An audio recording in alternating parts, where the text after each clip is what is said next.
The clock read 7:43 a.m. when Officer Daniel Brooks made the turn onto Main Street, 5 minutes behind his usual patrol route. 5 minutes that would change everything.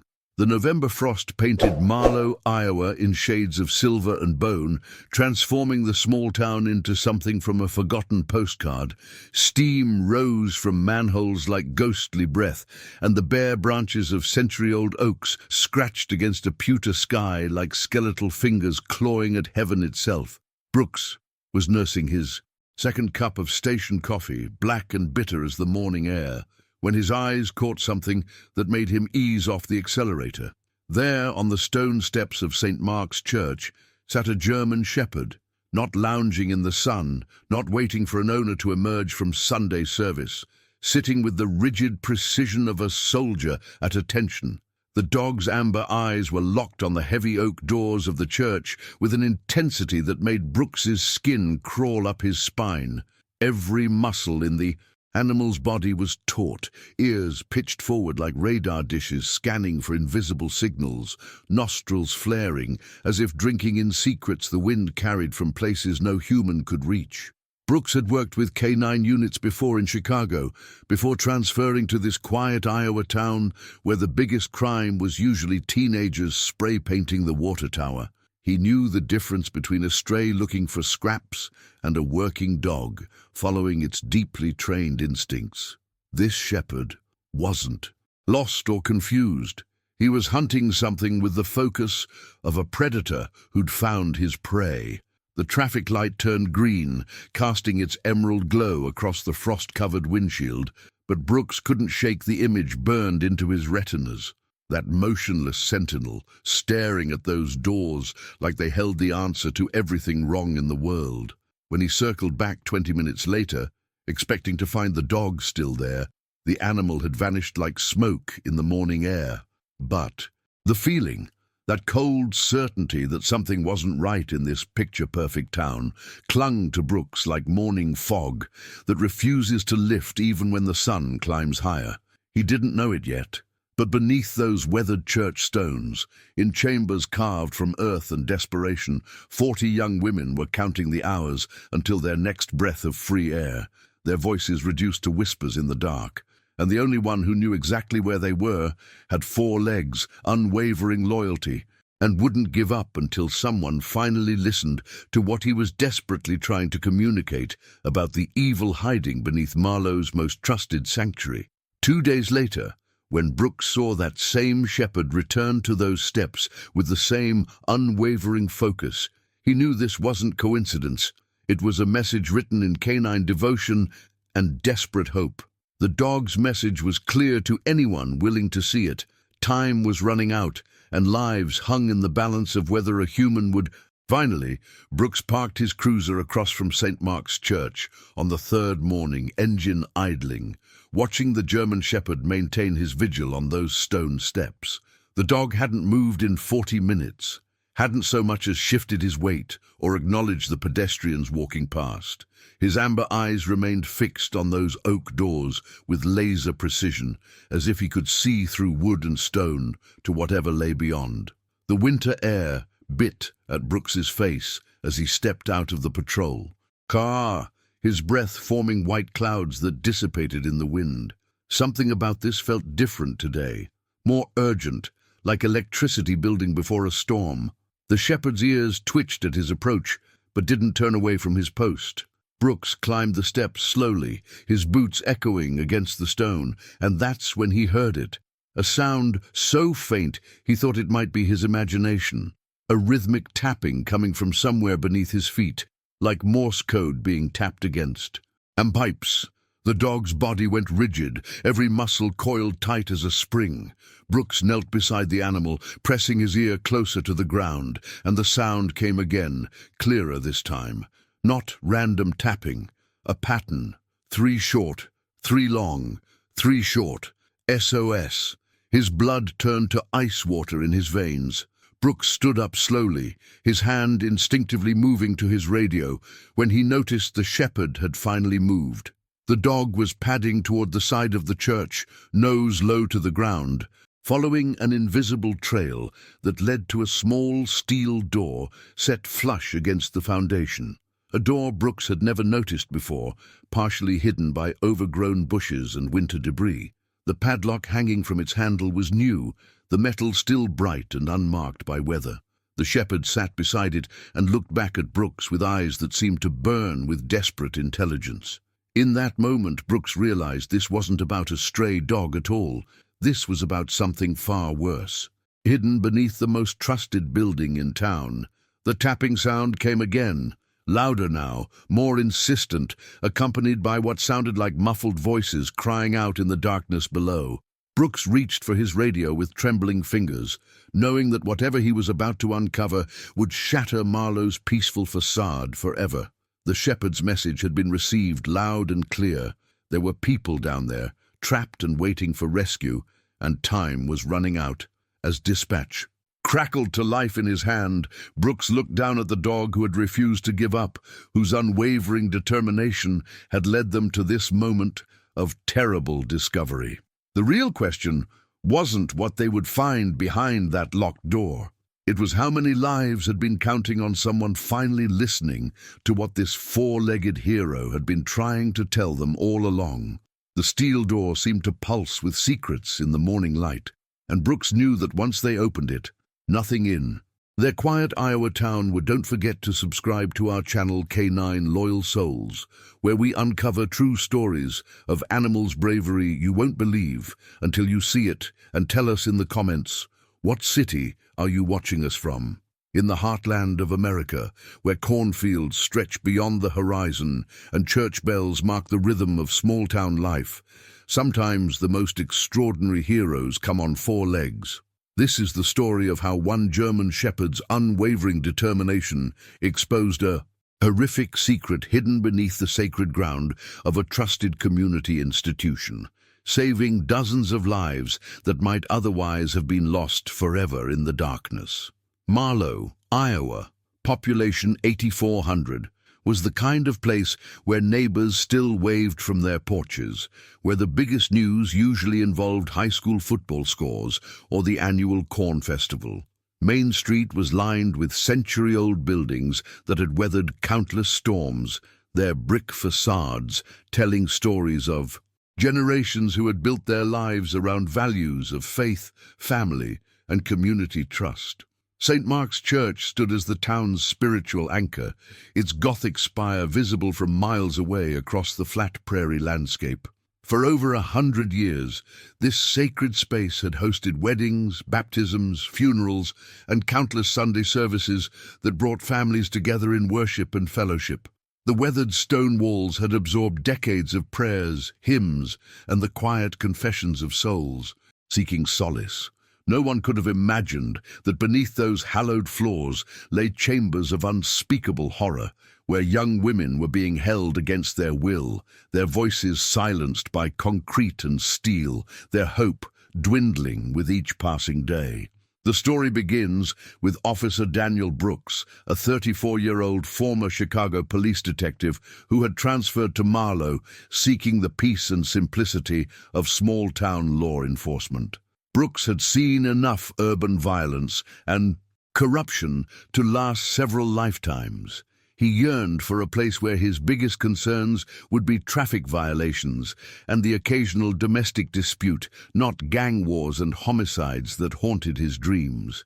What he didn't expect was to encounter evil that was perhaps more chilling because of how perfectly it had disguised itself within the fabric of this trusting community. The German shepherd who would change everything had no name, no collar, no visible owner. Local residents would later recall seeing him around town for several weeks, always well-fed and healthy-looking, but never claimed by anyone.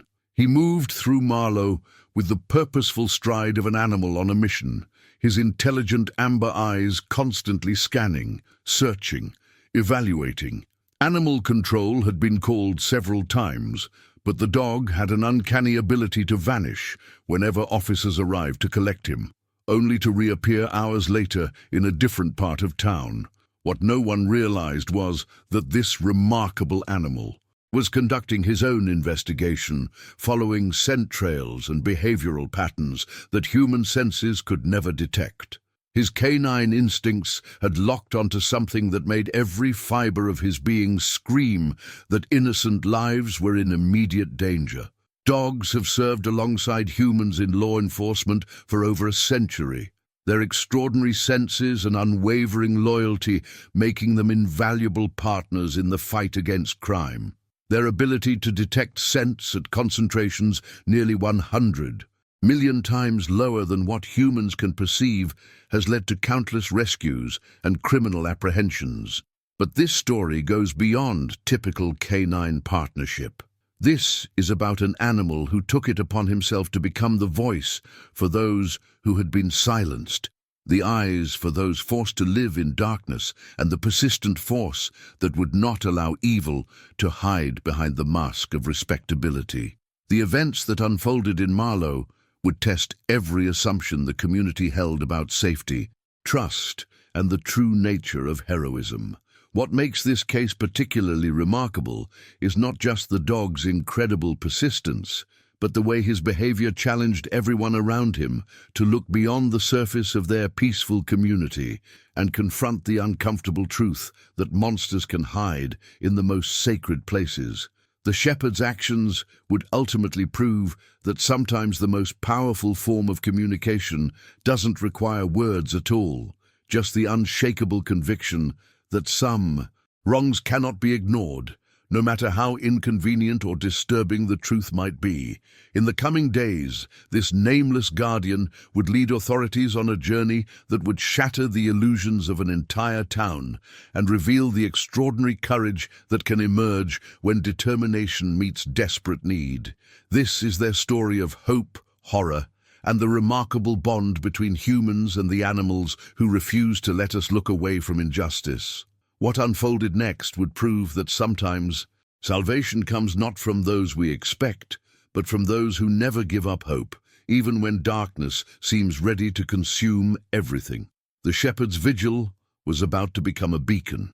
November in Marlow arrived with the kind of bitter cold that made the town feel like a snow globe someone had shaken and forgotten on a windowsill.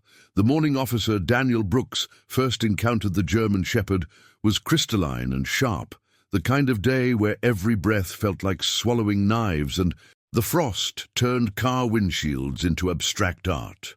Brooks had been running late that morning, a rare occurrence for someone whose Chicago police training had drilled punctuality into his bones like a second heartbeat.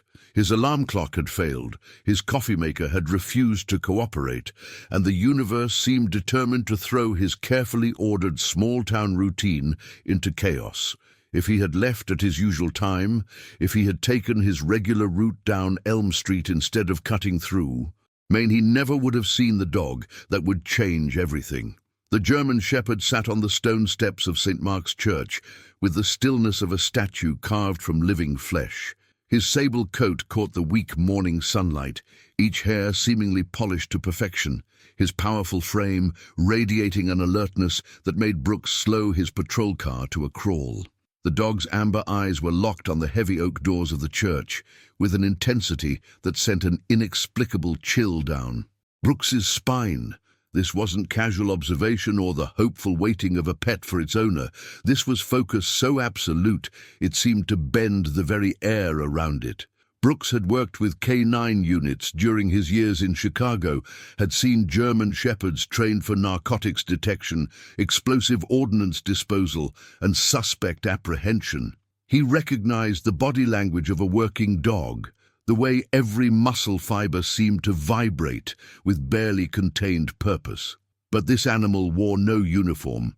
Harness bore no department identification, showed no signs of human partnership. He was a mystery wrapped in fur and determination, a riddle sitting in plain sight on the steps of the town's most sacred building. The church itself stood as it had for over a century, its Gothic architecture a testament to the faith and craftsmanship of earlier generations. The limestone blocks had weathered countless Iowa winters, their surfaces worn smooth by wind and rain, their grey color deepened by decades of exposure to the elements. Stained glass windows caught the morning light and threw rainbow patterns across the snow-covered ground, creating an almost ethereal atmosphere that made the dog's vigil seem even more mysterious. Brooks rolled down his window, letting the frigid air flood into the warm cabin of his patrol car. The sudden temperature shock made him gasp, but he needed to hear if there were any sounds that might explain the dog's behavior.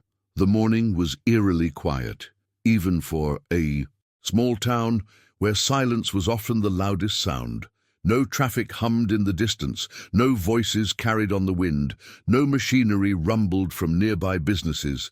It was as if the entire world had paused to observe this strange tableau of canine determination and architectural stoicism. Brooks called out softly, his voice seeming unnaturally loud in the stillness.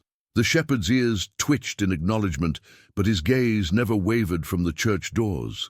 The animal's breathing was visible in the cold air, steady puffs of vapor that spoke of patience and endurance. This was not a dog waiting for someone to come out. This was a sentinel maintaining watch over something that required guarding. The traffic light at the intersection turned green, and Brooks found himself faced with a choice that would later seem monumental in its simplicity. He could drive on, dismissing what he had seen as merely an unusual but harmless occurrence, or he could investigate further. His Chicago. Training whispered warnings about curiosity and assumptions, but something deeper, more instinctive, urged him to pay attention to what his conscious mind couldn't yet understand. He drove through the intersection, but the image of that motionless guardian burned itself into his memory with the permanence of a brand. 2 days passed before Brooks saw the German Shepherd again, and in that time, the image of the motionless sentinel had worked its way deeper into his consciousness like a splinter. Under skin, he found himself taking the Main Street route more frequently than necessary, his eyes automatically scanning the church steps each time he passed. The rational part of his mind dismissed this as simple curiosity, but his instincts, honed by years of police work, whispered that something significant was hiding in plain sight. When the shepherd reappeared on that third morning, it was as if he had never left. Same position, same unwavering focus, same statue-like stillness that seemed to defy the natural restlessness of living creatures. This time, Brooks didn't hesitate. He pulled his cruiser to the curb across from the church and stepped out into the biting wind, his boots crunching on the thin layer of ice that had formed overnight. The dog acknowledged his approach with a slight turn of the head, amber eyes meeting human blue for a brief moment that felt charged with unspoken communication. Then, as if dismissing Brooks as irrelevant to his mission, the shepherd returned, his attention to the church doors with renewed intensity. Brooks studied the animal more carefully this time, noting details that distance had previously obscured. The dog was clearly well fed, his coat thick and healthy, his posture strong and alert. This was no stray surviving on scraps and seeking shelter. This was an animal with purpose, operating under some internal directive that humans couldn't comprehend. The church loomed before them both, its Gothic spire piercing the grey November sky, like an accusatory finger. St. Mark's had been the spiritual heart of Marlow for generations, its congregation including some of the town's most respected families.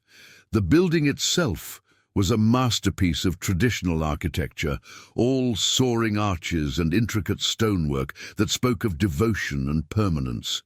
Yet something about its presence this morning felt different, almost oppressive, as if the very stones were holding their breath. Brooks climbed the steps slowly, his footfalls echoing in the crisp air. The shepherd's body tensioned as he approached, not in fear or aggression, but in warning. The message was clear without being spoken. Something here required protection, and this four-legged guardian would not be deterred from his duty. At the top of the steps, Brooks paused beside the massive oak doors, their dark wood polished smooth by countless hands over countless years. He pressed his ear against the cold surface, listening for any sound that might explain the dog's fascination. For a moment there was only silence, the kind of deep quiet that seemed to muffle even thought. Then Faint as a whisper came a sound that made his blood freeze in his veins. It was rhythmic, almost musical, like someone tapping a coded message against metal pipes. 3 short taps, followed by 3 longer ones, then 3 short again. Even someone with basic emergency training would recognize the pattern SOS, the international distress signal being transmitted from somewhere. Within the church's walls, Brooks straightened slowly, his hand moving instinctively toward his radio when he noticed the shepherd had moved. The dog was no longer sitting in front of the main entrance, but had padded silently to the side of the building, where he now stood beside what appeared to be a maintenance door set flush against the stone foundation. The steel door was partially hidden by overgrown bushes and accumulated debris from years of neglect. But what caught Brooks's attention was the padlock securing its handle. The lock was new, its chrome surface unmarked by weather or time, a stark contrast to the aged patina of everything around it. The shepherd sat beside this door with the same rigid attention he had shown the main entrance, his message unmistakable. This was where the truth lay hidden, behind steel and stone, waiting for someone brave enough to look beyond the surface of Marlowe's peaceful facade. The weight of discovery settled on Brooks's shoulders like a lead blanket as he stared at that gleaming padlock, its newness a glaring anomaly against the weathered stone and rusted hinges of the maintenance door.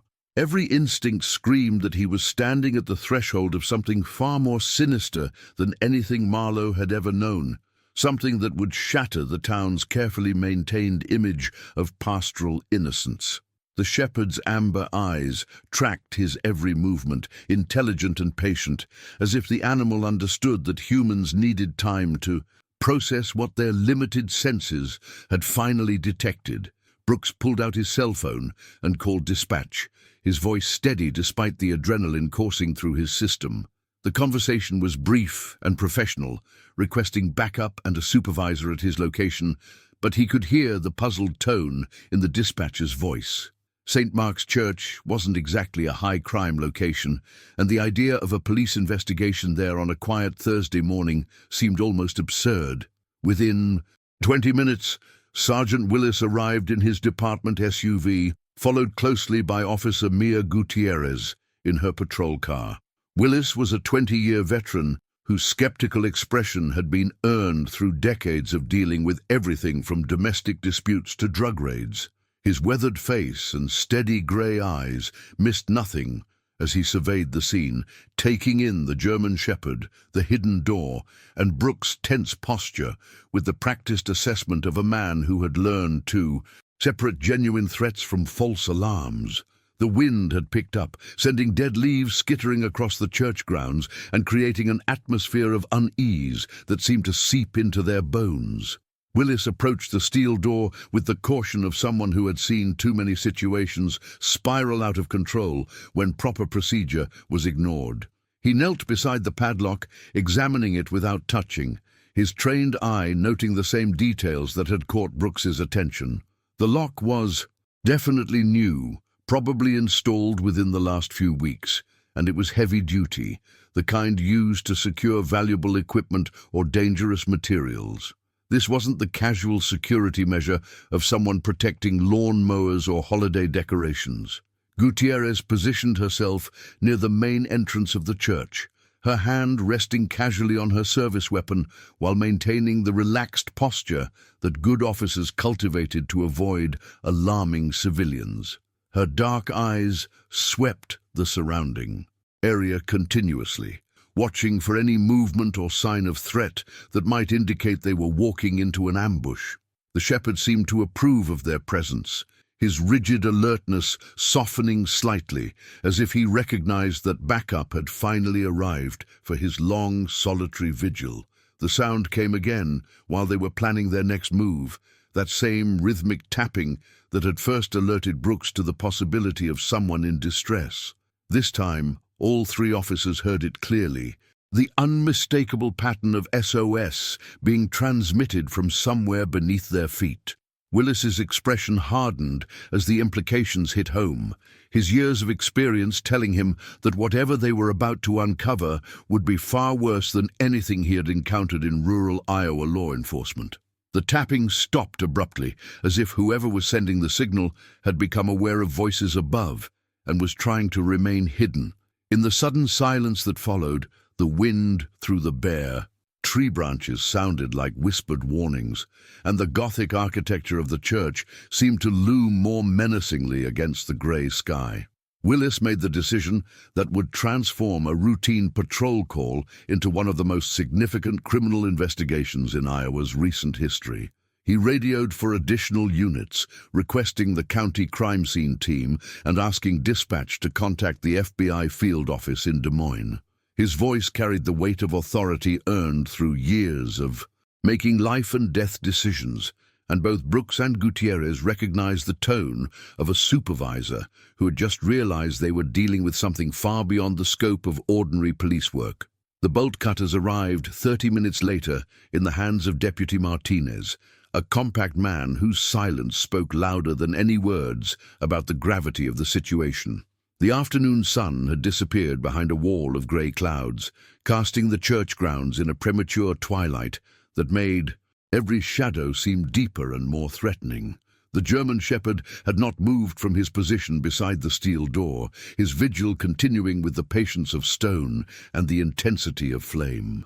Willis took the cutters personally, their weight familiar in his hands from years of breaching secured locations during drug raids and warrant executions. But this felt different, heavier with implication and dread. The church loomed above them, its stained glass windows dark and lifeless, as if the building itself was holding its breath in anticipation of what they might find.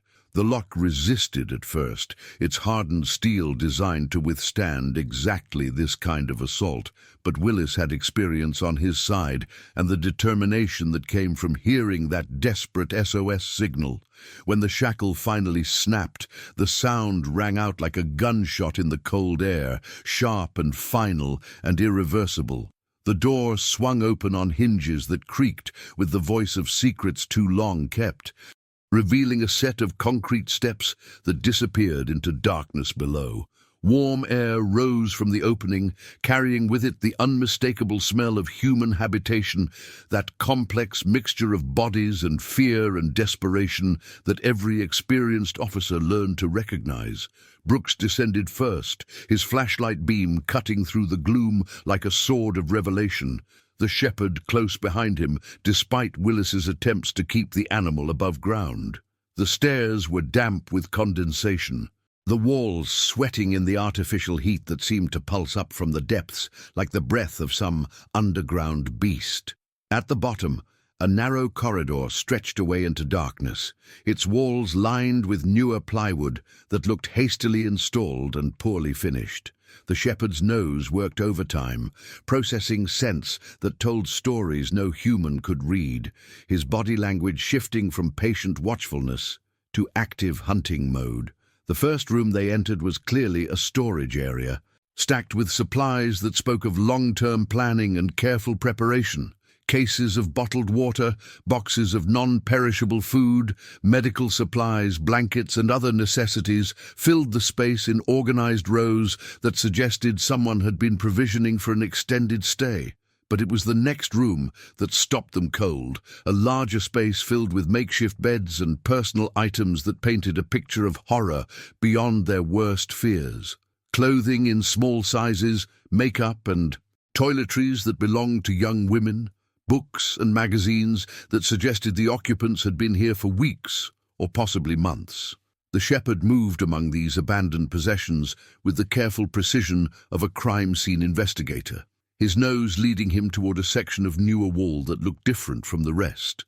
Brooks pressed against the plywood paneling and felt it give slightly, revealing that it was not solid construction, but rather a false wall designed to hide something. Even more terrible beyond, The sounds they heard when Brooks pulled away the panel were the sounds of humans suffering, muffled voices calling out in a mixture of hope and terror, the rustle of movement from bodies that had been still too long, the desperate breathing of people who had begun to believe that rescue might never come. The shepherd's mission was finally clear, his weeks of patient vigil vindicated by this moment of terrible discovery. Behind that false wall lay the reason for his unwavering watch, the source of the desperation that had driven him to sit on those church steps day after day, refusing to give up on the lives that hung in the balance of human indifference and bureaucratic procedure. The light from Brooks' flashlight revealed faces that would haunt his dreams for years to come, young women whose eyes reflected a mixture of disbelief and desperate hope, their voices forming a chorus of gratitude that rose from the depths like a prayer finally answered. The ZOW, emergency response that followed Brooks' radio call, transformed the quiet church grounds into a controlled chaos of flashing lights, emergency vehicles, and personnel moving with the urgent precision of a military operation. EMS teams arrived first, their ambulances positioning strategically around the building while paramedics prepared heated treatment areas for victims who had been living in conditions no human should endure. The German Shepherd watched this activity with what could only be described as satisfaction, his tail wagging slowly for the first time since Brooks had encountered him, as if he understood that his mission was finally being accomplished. FBI agents arrived from Des Moines within 2 hours, their dark suits and serious expressions adding a federal weight to what had begun as a local police matter. Special Agent Sarah Chen took command of the scene with the efficiency of someone who had coordinated similar rescues across multiple states, her team immediately establishing protocols for victim interviews, evidence collection, and media containment. The shepherd seemed to recognize authority when he saw it, positioning himself near Chen as she surveyed the underground chambers that would soon be classified as one of the largest human trafficking operations ever discovered in the Midwest. The rescue operation required delicate coordination between multiple agencies, each victim needing immediate medical attention, psychological support, and careful documentation of their condition for the criminal prosecution that would inevitably follow. The first young woman to emerge from the underground chambers was barely 18, her eyes blinking painfully in the daylight she hadn't seen for months. She reached out instinctively to touch the shepherd's head as paramedics guided her toward a waiting ambulance, her voice barely a whisper as she said the words that would echo in every rescue worker's memory. "He never gave up on us." One by one, 42 young women were brought up from the depths, each emergence a small miracle that validated the shepherd's weeks of patient vigil. Their ages ranged from 16 to 25, representing multiple states and at least 3 different countries, a diverse group united only by their shared trauma and their rescue by an animal who had refused to let their suffering go unnoticed. Medical teams worked quickly to assess each victim's condition, providing immediate care for malnutrition, injuries, and the psychological trauma that would require months or years of professional treatment. The underground complex revealed itself to be far more extensive than anyone had initially imagined, a network of interconnected rooms that had been carefully constructed over several years with the kind of planning and resources that suggested a sophisticated criminal organization. Crime scene technicians moved through the chambers with cameras and evidence collection equipment, documenting everything from the crude sleeping arrangements to the security measures that had kept the victims trapped. The shepherd followed these investigations closely, his nose leading technicians to areas they might otherwise have overlooked, including a hidden room behind a false wall that contained documents and financial records that would prove crucial to the prosecution. As the afternoon wore on and the last of the victims was transported to area hospitals, the full scope of the operation began to emerge through interviews and evidence analysis. This wasn't a local crime committed by opportunistic predators, but rather a well-organized trafficking ring with connections that stretched across state lines and possibly international borders. The church had been chosen specifically because of its trusted position in the community, its underground spaces providing the perfect hiding place for activities that would have been impossible to conceal in a more conventional location. Reverend Clay was taken into custody for questioning, though initial interviews suggested he might have been an unwilling participant coerced into cooperation through threats and manipulation. The real architects of the operation remained at large, their identities emerging slowly through careful analysis of the evidence recovered from the underground chambers and the testimonies of victims who had overheard conversations and gathered fragments of information during their captivity.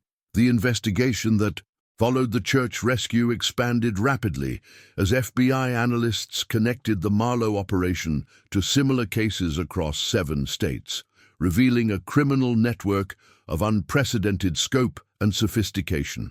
The German Shepherd, now officially designated as ACE by the investigating team, had unwittingly exposed the Midwest hub of an organization that federal authorities had been tracking for over 3 years without success.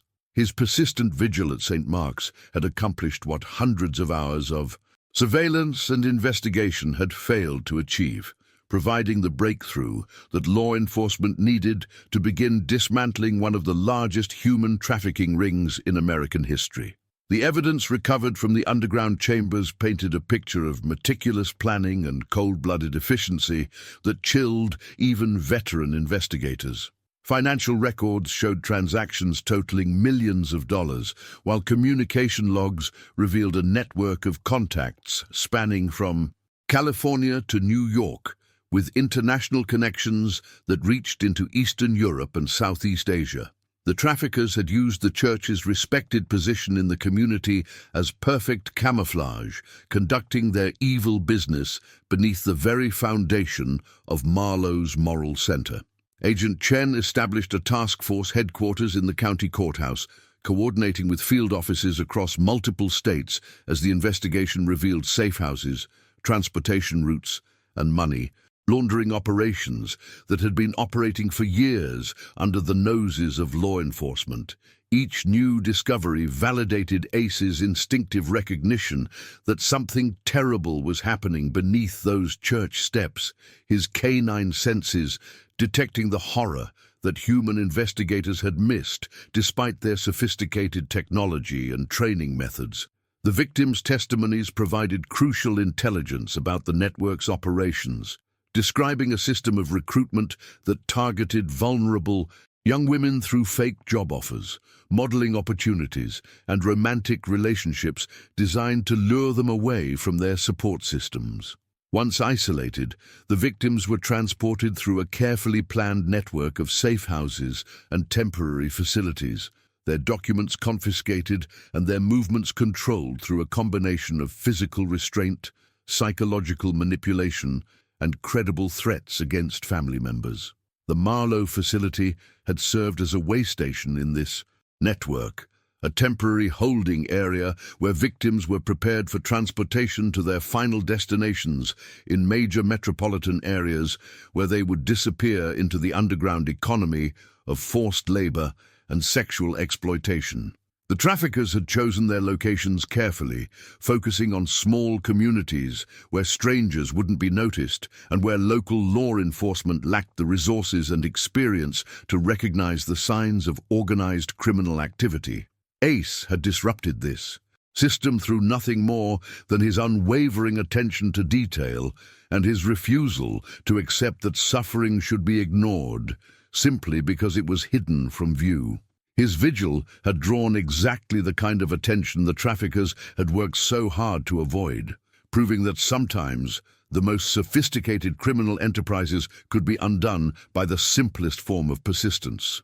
The manhunt for the network's leadership intensified as investigators traced financial records and communication patterns, identifying key figures who had managed to stay in the shadows while their subordinates handled the day-to-day operations.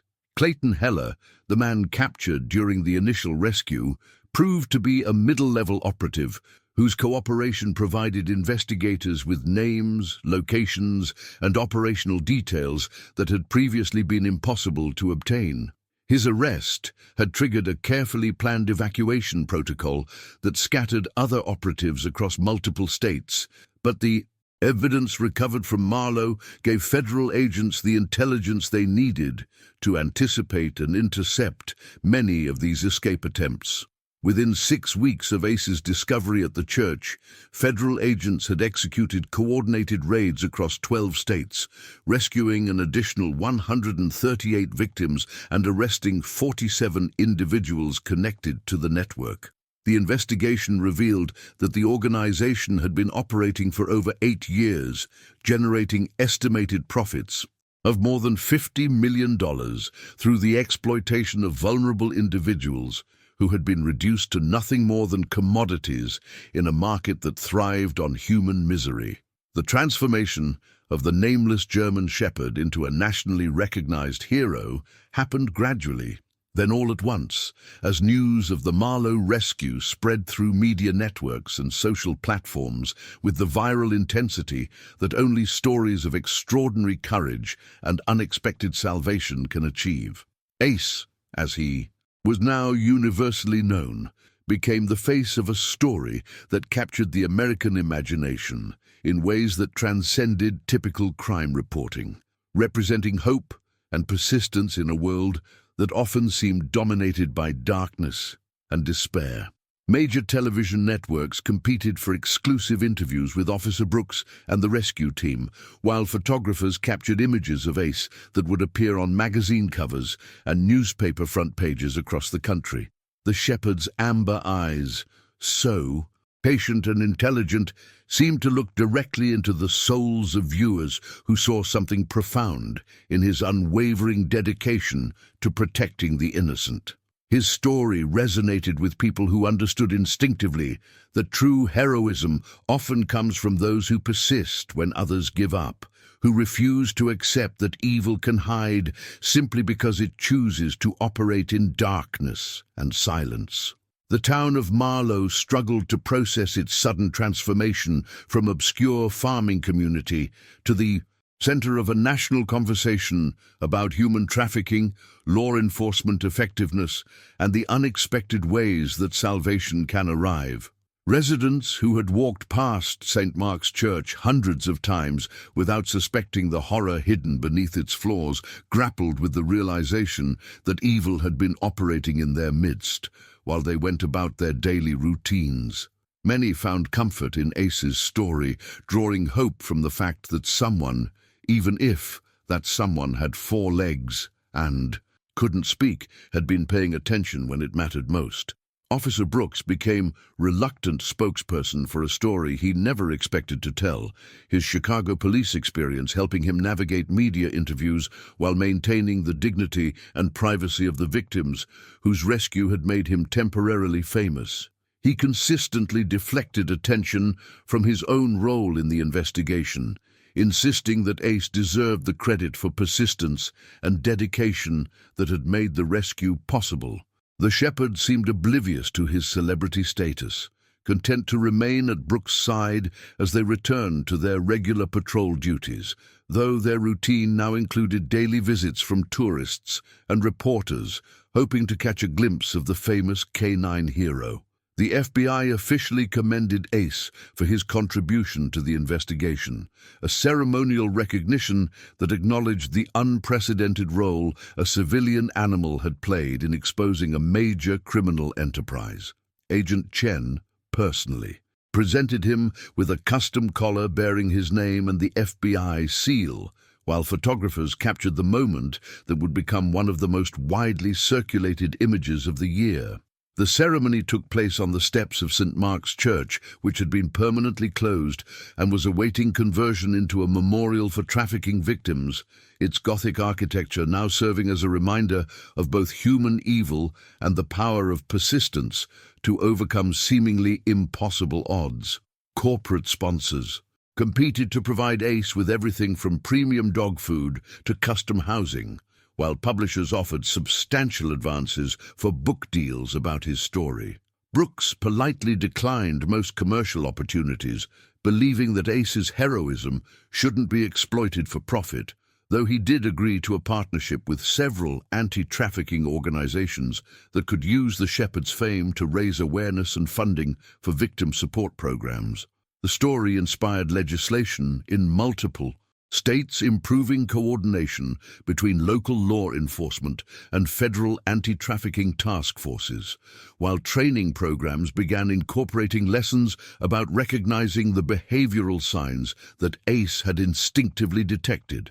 Law enforcement agencies across the country requested presentations about the Marlowe case, wanting to understand how a single animal's observations had succeeded where traditional investigative methods had failed. The rescued victims, now receiving comprehensive medical and psychological care, universally credited Ace with saving their lives, their testimonies providing powerful evidence of the impact that individual persistence could have in the face of organized evil that seemed too powerful to challenge. The ripple effects of Ace's discovery continued to spread through law enforcement networks as investigators realized they had uncovered not just a single trafficking operation, but a node in a vast criminal enterprise that had been operating with impunity across the American heartland for nearly a decade. The evidence recovered from the Marlowe Church basement provided federal agents with their first comprehensive look at the organizational structure of a network that had successfully evaded detection by operating in plain sight within trusted community institutions. Churches, youth centers, and charitable organizations in small towns had been systematically infiltrated and converted into waypoints for human cargo, their respected positions in their communities providing perfect cover for activities that would have attracted immediate suspicion in less sacred settings. Agent Chen's task force expanded to include specialists from multiple federal agencies, including experts in organized crime, international trafficking, financial crimes, and victim services, their combined expertise revealing layers of complexity that single-agency investigations had previously missed. The financial trail alone painted a picture of staggering scope, with money flowing through shell corporations, cryptocurrency exchanges, and offshore accounts in patterns designed to frustrate traditional law enforcement tracking methods. The traffickers had invested heavily in corrupting local officials, not through dramatic bribes or obvious payments, but through carefully orchestrated charitable donations, community investments, and social relationships that created webs of obligation and dependency that made honest officials reluctant to investigate suspicious activities in their jurisdictions. Ace's unwavering focus on the church had exposed the weakness in this carefully constructed facade, proving that no amount of social camouflage could fool the honest instincts of an animal whose only agenda was protecting the innocent. The investigation revealed recruitment patterns that targeted specific demographics with scientific precision, focusing on young women from broken homes, foster care systems, and economically depressed areas where disappearances were less likely to generate sustained law enforcement attention or media coverage. The traffickers had studied social services databases, school records, and juvenile justice files to identify ideal victims, approaching them through seemingly legitimate channels that included fake modeling scouts, employment agencies, and even dating applications designed specifically to lure vulnerable individuals into situations where they could be isolated and controlled. The sophistication of these recruitment methods shocked even veteran investigators who thought they had seen every form of predatory behavior, revealing an organization that had industrialized human exploitation with the efficiency of a legitimate business enterprise. Transportation networks emerged from the evidence as intricate systems designed to move human cargo across state lines while minimizing detection risks, utilizing everything from commercial trucking companies to private aircraft to create routes that bypassed traditional law enforcement checkpoints and surveillance systems. The Marlow facility had served as a critical hub in this network, its location in rural Iowa providing access to major interstate highways while remaining far enough from urban centers to avoid the scrutiny that larger operations might attract.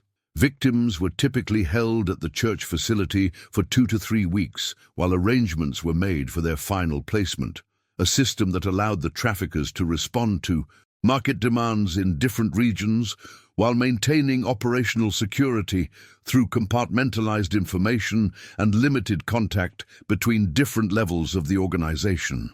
The rescued victims' testimonies revealed a culture of terror, maintained through carefully calibrated violence and psychological manipulation, with punishment systems designed to break individual resistance while maintaining the physical condition necessary for profitable exploitation. Many victims described being forced to recruit others from their own communities, creating networks of coercion that extended the traffickers' reach while providing additional psychological leverage over existing victims who knew their cooperation was necessary to protect friends and family members from similar fates.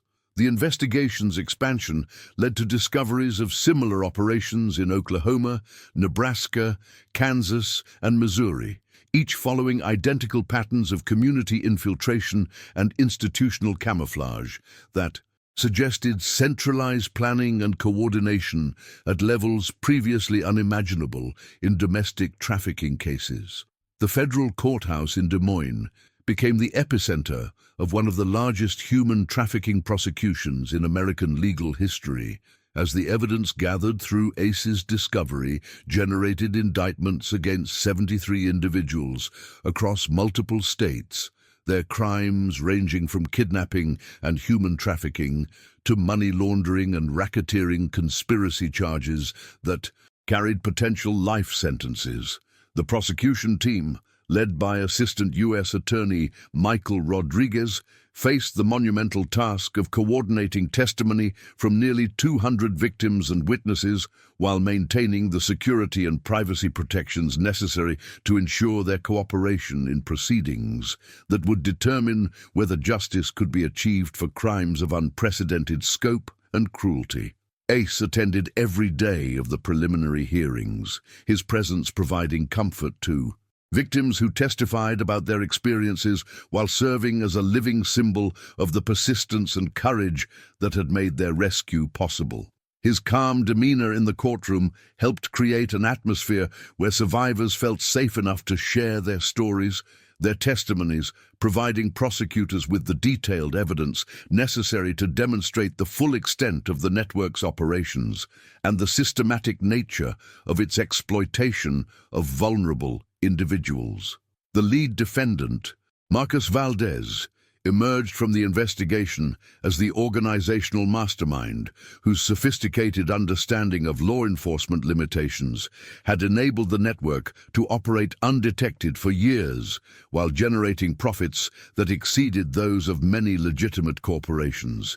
His arrest in a luxury Miami penthouse revealed the lifestyle that trafficking profits had funded, with investigators discovering art collections, exotic cars, and real estate holdings worth over $40 million, all purchased with money generated through the systematic exploitation of young women who had been reduced to commercial commodities.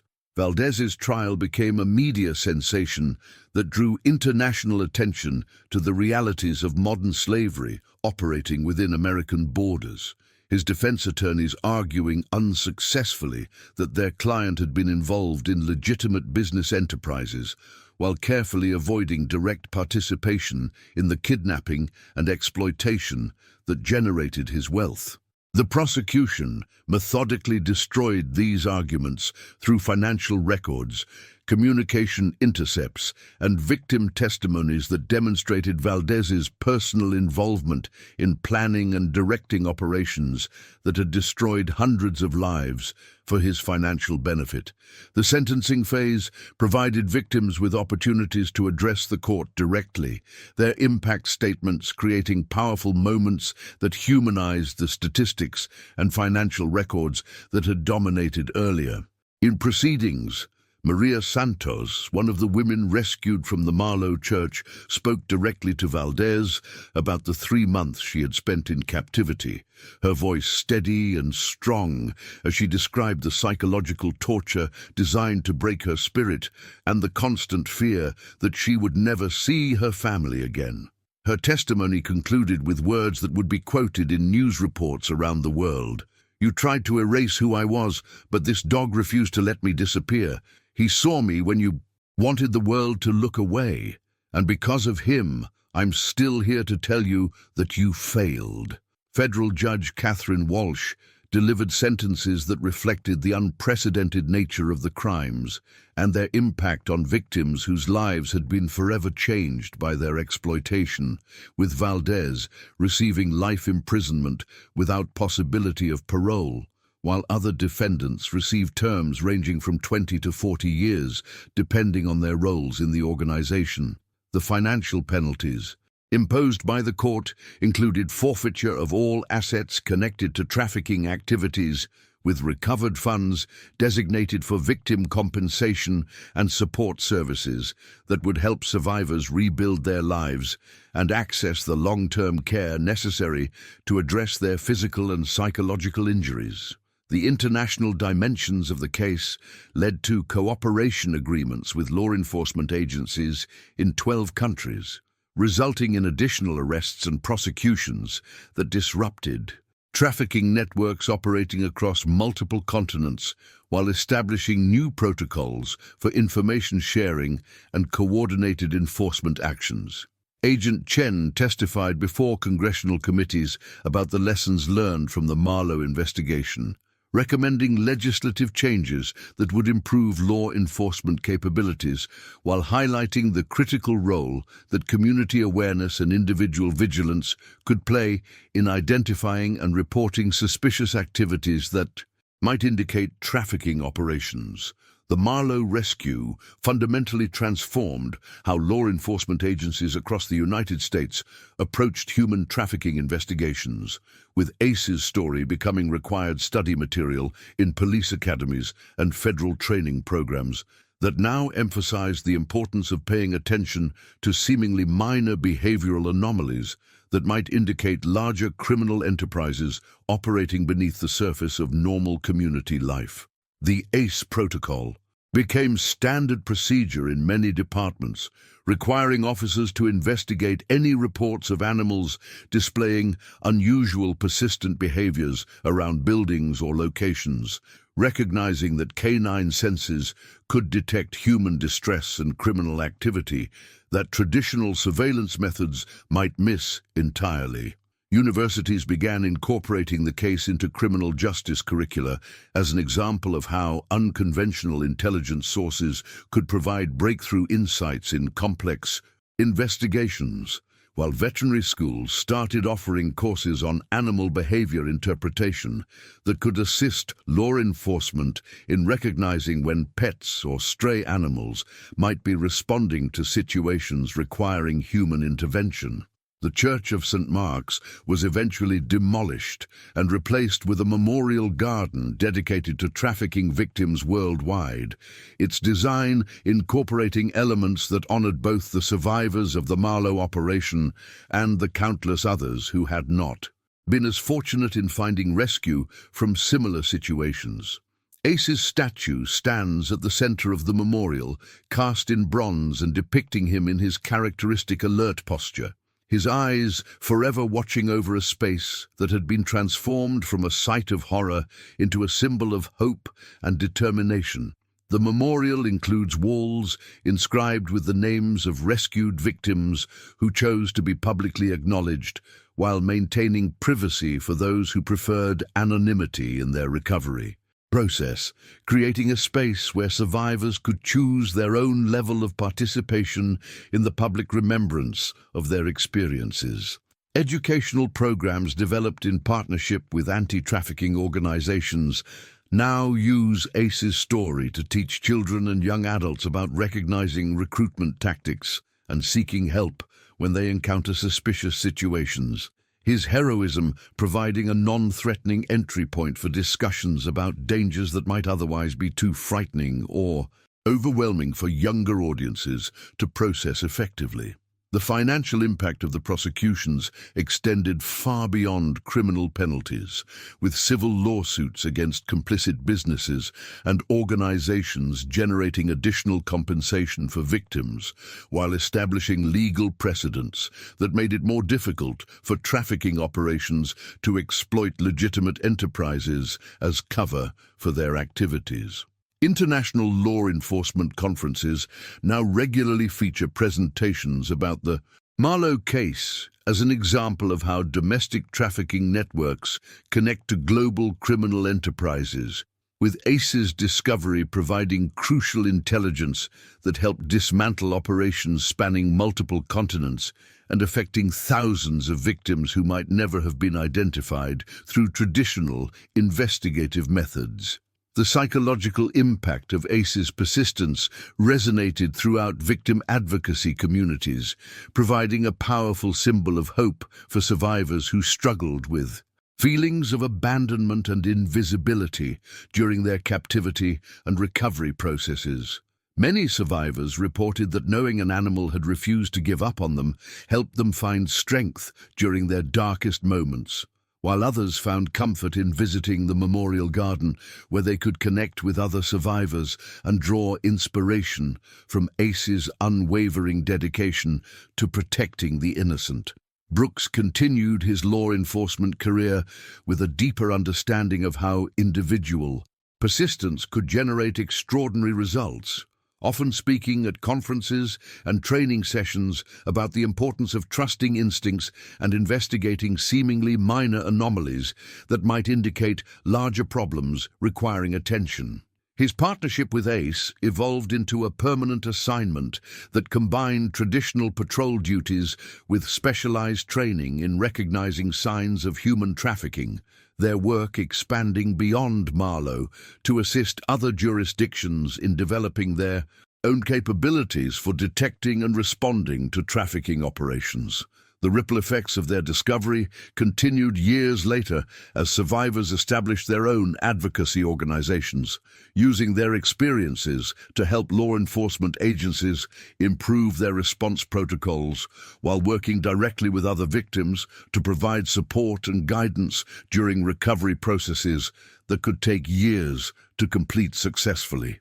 The success of ACE's intervention inspired a wave of similar discoveries across the country as law enforcement agencies began paying closer attention to animal behavior patterns that had previously been dismissed as coincidental or irrelevant to criminal investigations.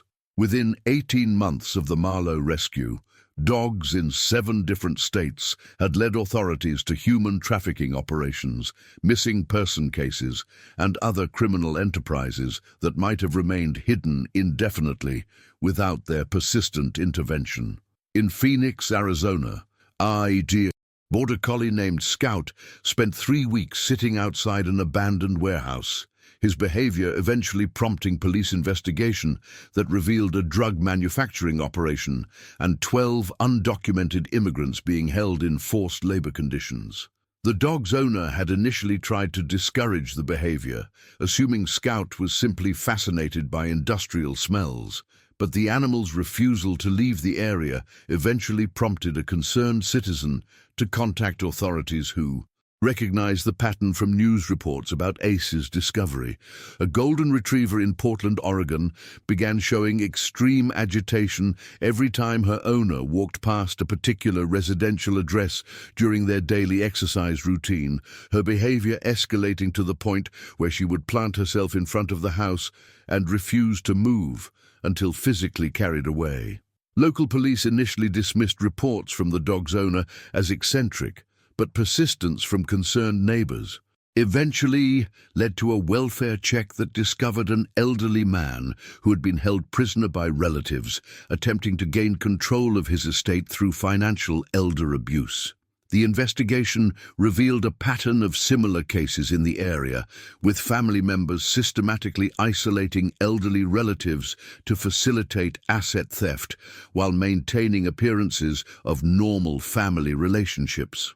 In rural Montana, a mixed-breed rescue dog, began spending entire days sitting beside a specific section of highway, his behavior concerning enough to prompt state police investigation that uncovered a truck stop human trafficking operation that had been moving victims along interstate corridors for over 5 years.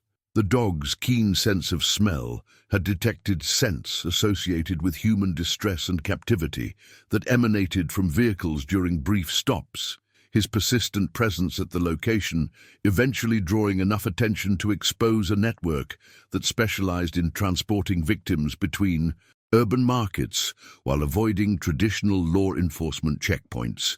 These discoveries led to the establishment of specialized animal behavior consultation programs in several major police departments, with trained handlers working alongside investigators to interpret animal responses that might indicate criminal activity or human distress situations.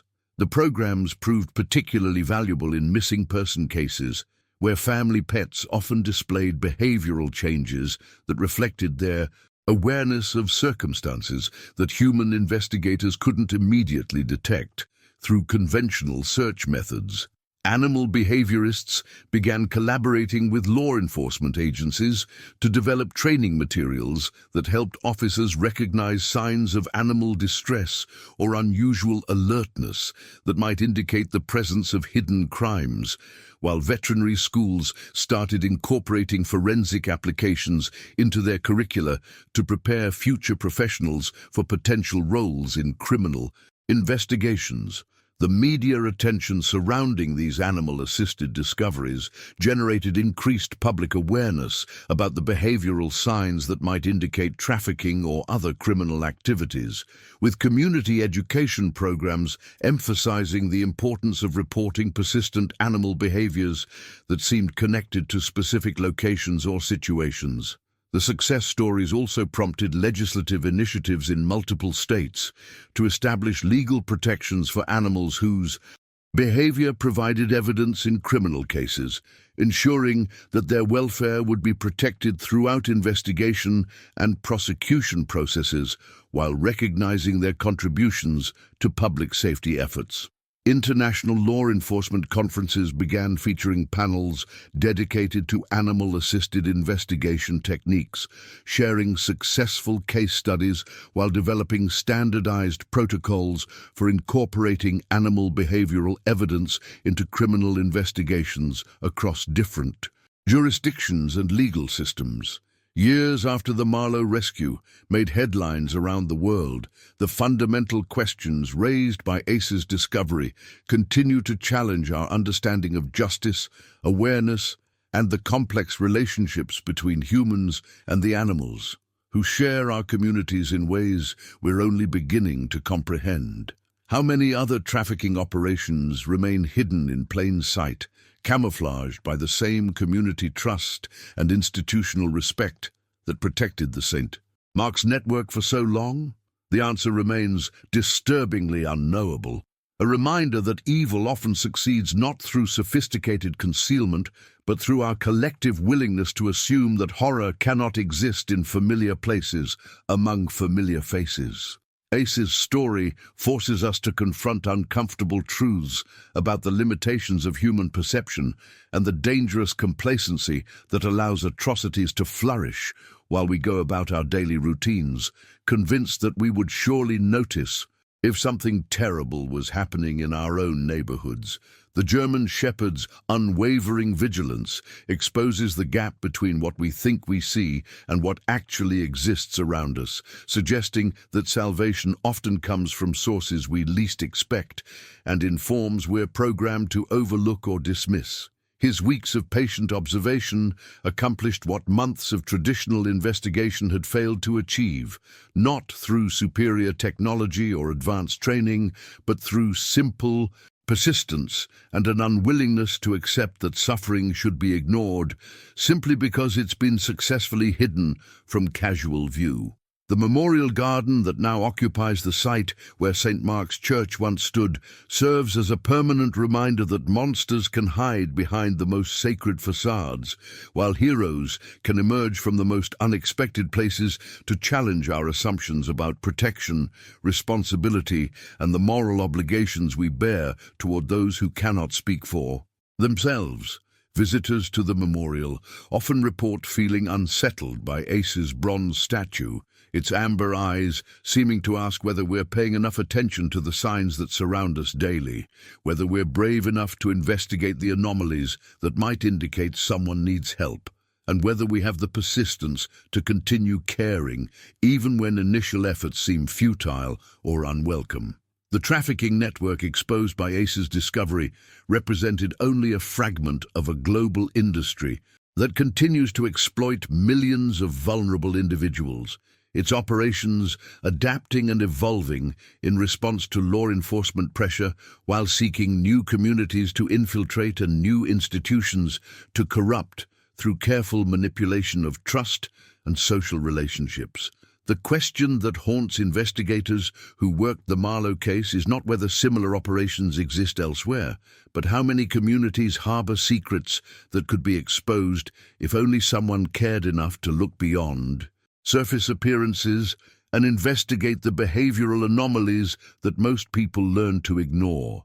Ace's legacy extends far beyond the specific lives he saved through his discovery at St. Mark's, encompassing a broader challenge to human society about our responsibility to remain vigilant against evil that disguises itself as good while preying on our tendency to trust authority figures and respected institutions without questioning their true motivations or activities. The shepherd's story suggests that heroism might be less about dramatic action and more about consistent attention to details that others overlook. Less about special abilities and more about the refusal to give up when conventional wisdom suggests that problems are too complex or well hidden to solve through individual effort. Perhaps the most unsettling aspect of Ace's discovery is its implication that countless other animals may be trying to communicate similar warnings about dangers we're too distracted or skeptical to investigate, their persistent behaviors dismissed as quirks or nuisances, rather than potential indicators of situations requiring immediate human intervention and protection.